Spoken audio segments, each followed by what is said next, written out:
Cricketer ও সাবেক MP Shakib Al হাসানের মাগুরার বাড়িতে হামলার ঘটনা ঘটেছে। স্থানীয়রা বিস্ফোরণের শব্দ শুনতে পেরেছেন। পরিস্থিতি নিয়ন্ত্রণে ঘটনাস্থলে পুলিশ মোতায়েন করা হয়েছে। এই বিষয়ে বিস্তারিত জানাতে মাগুরা থেকে যুক্ত হচ্ছেন সহকর্মী ফয়সাল পারভেজ। ফয়সাল, কখন হামলার ঘটনা ঘটেছে এবং কী ধরনের হামলা হয়েছে, পুলিশ কি বলছে জানাবেন।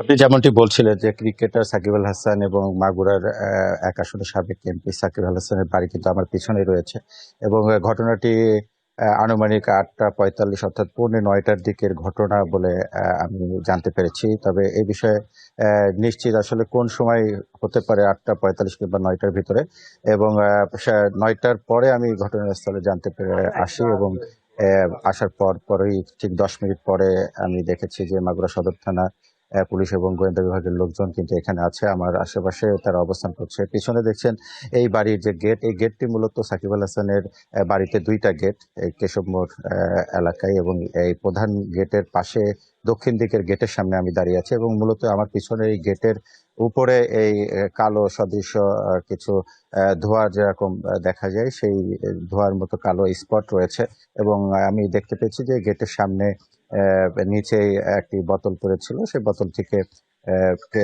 তেলের গন্ধ টাইপের এরকম। তবে পুলিশ যেটা জানিয়েছে, আনুষ্ঠানিকভাবে বক্তব্য না দিলেও পুলিশ জানিয়েছে যে দুর্বৃত্তদের এই হামলা হতে পারে এবং পুলিশ সেটা খতিয়ে দেখছে।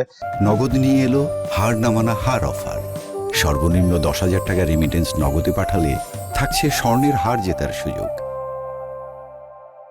এবং পুলিশ এখনো বিষয়টা তারা তদন্ত করছে যে আসলে মূল বিষয়টা কি হতে পারে বা এর সঙ্গে কারা জড়িত কিংবা এই ঘটনাটা আসলে কেন ঘটলো তার কারণ হিসেবে জানা যায়নি। তবে আপনাকে একটু জানিয়ে রাখি যে সাকিব আল হাসানের বাড়িতে কিন্তু গত 2024-এর 5ই আগস্ট সরকার পতনের পরে কিন্তু এই বাড়িতে তেমন কেউ থাকে না বলে আমি জেনেছি। তবে সাকিবের বাড়ির আশেপাশে সাকিবের আত্মীয় স্বজনের বাড়ি রয়েছে এবং এই আমার বাম পাশে যে গেটটা রয়েছে অর্থাৎ প্রধান গেট, সেই গেট দিয়েই মূলত তারা যাতায়াত করে এবং উত্তর দিকে অর্থাৎ আমার পিছনে যে গেটটা, এই গেটটা মূলত তেমন ব্যবহার হতে শোনা যায়নি। তো এই পরিস্থিতি কিন্তু পুলিশ এখনো আনুষ্ঠানিকভাবে বক্তব্য দেয়নি। এখানে অনেক সংবাদকর্মী রয়েছে এবং আমি যে সড়কে দাঁড়িয়ে আছি, এই সড়কটি মূলত আগাগোড়াই নিরাপত্তা থাকে। এই সড়কে মানুষজন চলাচল করে সন্ধ্যার পরে কম এবং এখন রাত 11টা অনেক 11:30 প্রায় বাজে, এখনো এখানে সড়কটা নিরাপত্তা পালন করছে এবং আশেপাশে যারা প্রতিবেশী রয়েছে তারা কিন্তু